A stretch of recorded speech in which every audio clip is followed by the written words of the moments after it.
బ్రహ్మ శ్రీకృష్ణుని స్తుతించుట. ఓ శ్రీకృష్ణ ప్రభు, పట్టు పీతాంబరములతో నిండిన నీ శరీరం మెరుపు తీగలతో మిరుమిట్లు గొలిపే మేఘంలా ఉంది. గురువింద గింజలతో నీ కర్ణములు ఒప్పారుచున్నవి. నెమలి పింఛములతో శిరస్సును అలంకరించుకున్నావు. వైజయంతిమాలతో నీ మెడ నిండి ఉంది. ఒక చేతిలో వెన్నముద్ద, మరో చేతిలో మురళి, శ్రీవత్సము చూడముచ్చటగా ఉన్నాయి. గోపబాలులతో కలిసిపోయి వారిలో ఒకడివై చిరునవ్వులు చిందిస్తుంటే ఎంతో ఆహ్లాదం కలుగుతుంది. నీ పాదాలు శుతిమెత్తగా ఉన్నాయి. ఓ నందకుమార, నీకు నమస్కారం. నీవు స్వయం ప్రకాశకుడవు.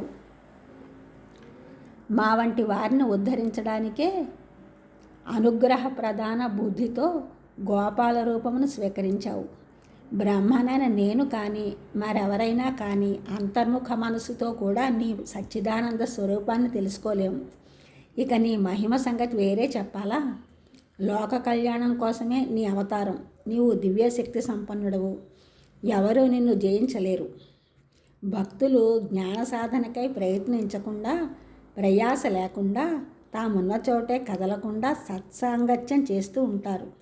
ఆ సాంగత్యం వలన నీ కీర్తనల ద్వారా నీ లీలలు అవలీలగా వాళ్ళ చెవుల్లో పడుతూ ఉంటాయి. 3 లోకాల్లో నిన్ను ఎవరూ జయించలేకపోయినా నీ మీద గాఢభక్తి కలిగిన వారికి నీవు వసుడవు అవుతావు. ఈ విధంగా బ్రహ్మ శ్రీకృష్ణుని స్తుతించాడు.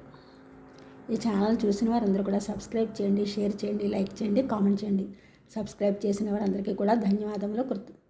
షేర్ చేసిన వారు, లైక్ చేసిన వారు, కామెంట్ చేసిన వారందరికీ కూడా కృతజ్ఞతలు.